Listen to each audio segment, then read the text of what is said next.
So these are some more Alex Hormozi takeaways that I took from that video. He told about a great thing that entrepreneurship is a very long term game, and the people who accept that thing build their business according to that, and they build a sustainable business. So he gave a great example that he took this, you can see this blue dominoes. This is a very demo bricks. So he told that you have 10 minutes to build a building, and the person, he panicked and he just built that building in vertical format without building any foundation and structures. He just kept on building the building in the vertical format because he just have 10 minutes, and he think that he only has 10 minutes to build a building. But on the other hand, if I say you to build a building this by using the same bricks in 10 days, then you're gonna think about it. You're gonna build the foundation very perfectly so that the building doesn't collapse. You're gonna see and try out different structures of the building that fits. That's the difference between when you rush into building a business and when you build it properly from the start. When you build it properly from the start, then you're gonna see less headache and stress over the long term. Okay, in the short term you may think that I have won, but in the long term it is not sustainable. So he Alex Amos also said a great thing. If there is some problem in your business, and by ignoring that problem, if you grow, then you grow the problem as well. Because when you are a small company and that problem was there, when you haven't fixed that thing and now you are a big company, that problem also grew with you. It doesn't vanish. You don't think that if you ignore the problem it will vanish. It will just grow bigger and bigger as you grow bigger and bigger as a company. So he say that the fact that they are in a rush causes them to build the thing they want to build differently. So great example by using this bricks. You can just choose that you have to build the building in 10 minutes or 10 days. And for this thing it needs acceptance and patience, that yeah, my business will take 5 years. I'm going to dedicate 5 years. Or in the other hand, the person who is impatient, he just say, oh, I want this business to succeed in 1 year, 6 months. The 6 month and 1 year person will build the building a wrong way without any foundation and structure for the long term. And after the 6 month, 1 year, he will just gonna keep changing the goals.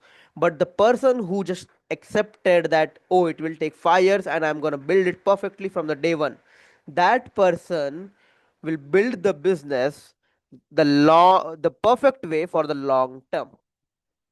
So any problem that you have when you are small, just keep fixing that, because that's a very perfect time to fix the problem. Because when you grow as a company, then it's very hard to fix the problem because you have many things going around.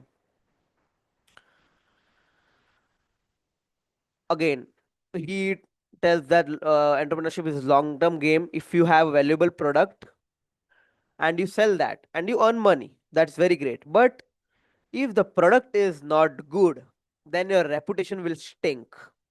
Okay, the person who experience your product will keep on telling other people that, oh, this product is shit, and in 1 year your business collapses. Because no matter, you will earn money in 1 year no matter what, because you are doing advertising and sales.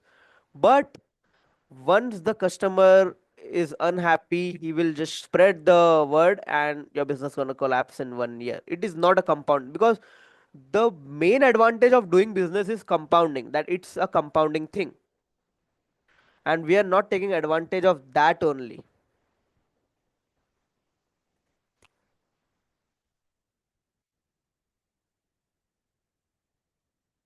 And we are not taking the advantage of that only, that the business is compounding thing. In the other way, like if you are in a job or something, this is just linear, you get a salary and everything else. But the reason we choose to do business is because it's compounding. It can compound with the word of mouth, with the customer happiness, with the advertising, sales.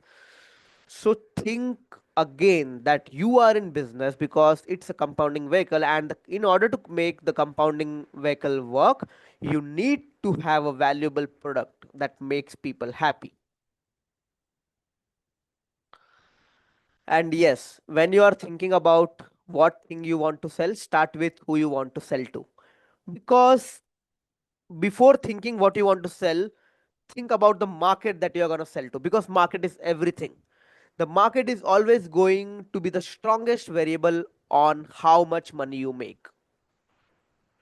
Because let's say you have a great product for newspaper companies, okay, you help them automate everything from marketing, sales, printing, everything, but that market is declining from 50% 100% every year, then your product doesn't matter. But if you chose a market that, let's say, solar is booming, or construction is booming, and then you just establish and think about some product in that market, then no matter how good your product is, it will go up with the market, because the market is growing and the market will take you there.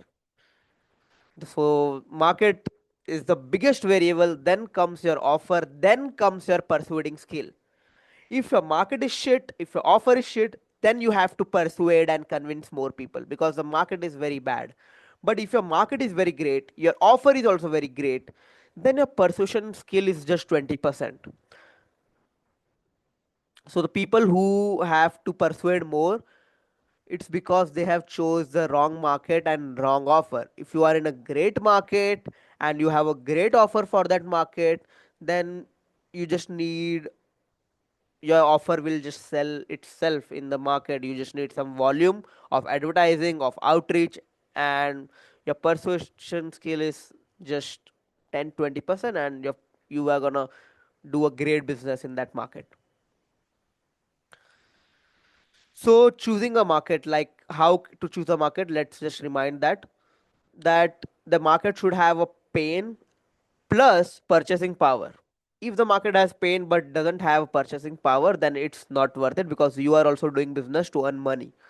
It should have pain, it should have purchasing power, and the decision makers should be easy to target, and the market should be growing.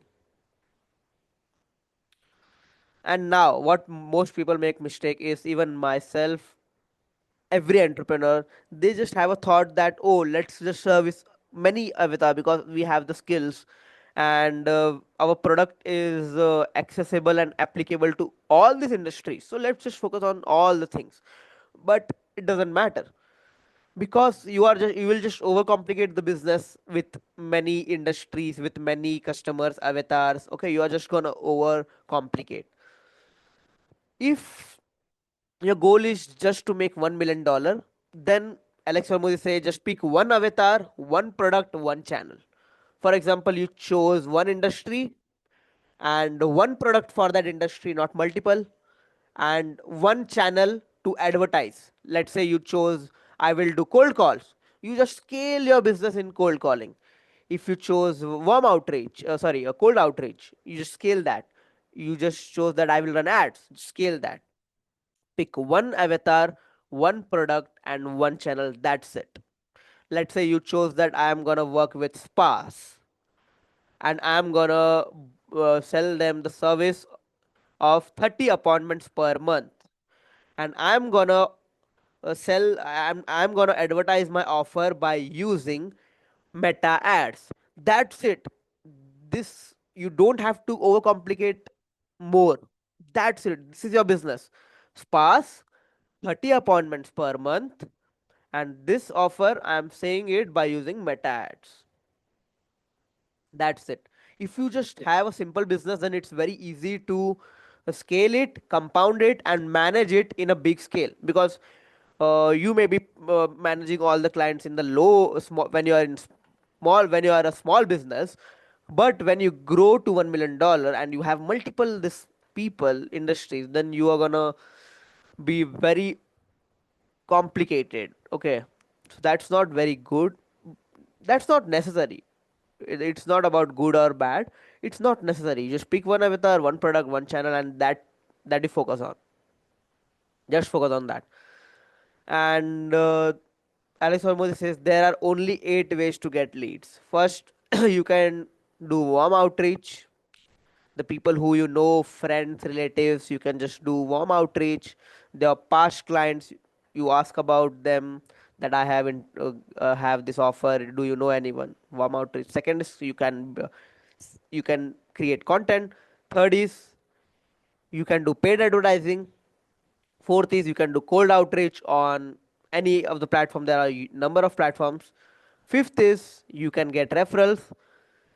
Sixth is you can hire employees to do all the four things for you. Seventh, you can hire agencies to do all the four things for you. Eighth is you can have affiliates who affiliate your product along with their product. So this is the only way. Alex Hormozzi say just pick one of any four and just double down all your efforts on one.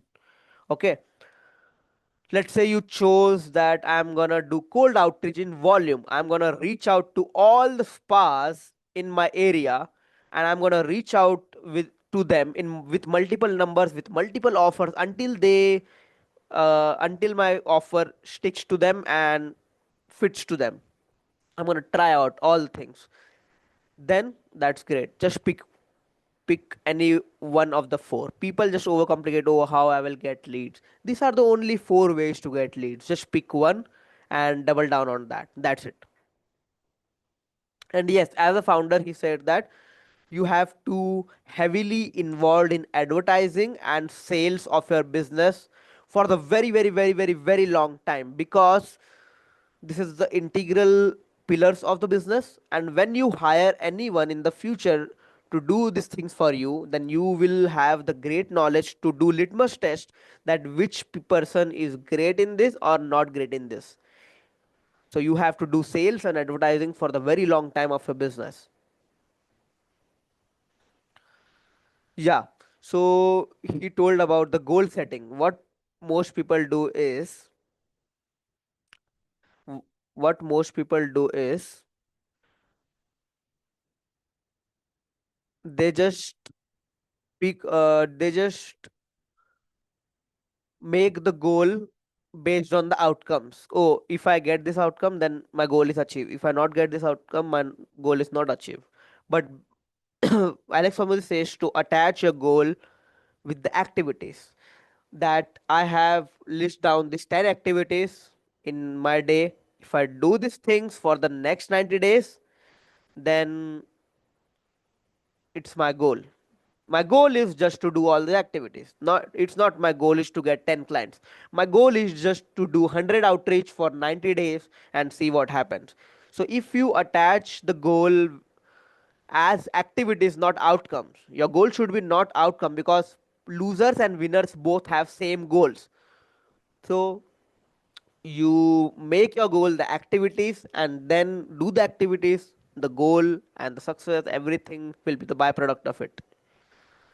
And Alex Hormozi says the number one ways to solve a problem is to just not solve it and ask yourself that if I not solve this problem, then what will happen. Most of the time we just solve the problem unnecessarily. For example, people say, oh, I have to change my logo, but their main problem would be not having a sales team, not doing enough sales, not doing enough advertising. But instead of focusing on all that problem, they are focusing on the logo redesign. So any time we solve a problem in the business, we just have to ask, is this the constraint of business? Is this stopping us from going the business? No. Okay, let's keep it aside. Okay, now let's look at the sales team. Does not having a sales team affecting our business, it's that the constraint of business? Yes, let's solve that. Once you solve all the problems that is the main constraint of the business, then you can go on solving the normal problems. But people just start with any problem. So the number one ways to solve problem is to ask continuously before solving or doing any activity. It will save a lot of time and it will help to prioritize the biggest things that matters in business.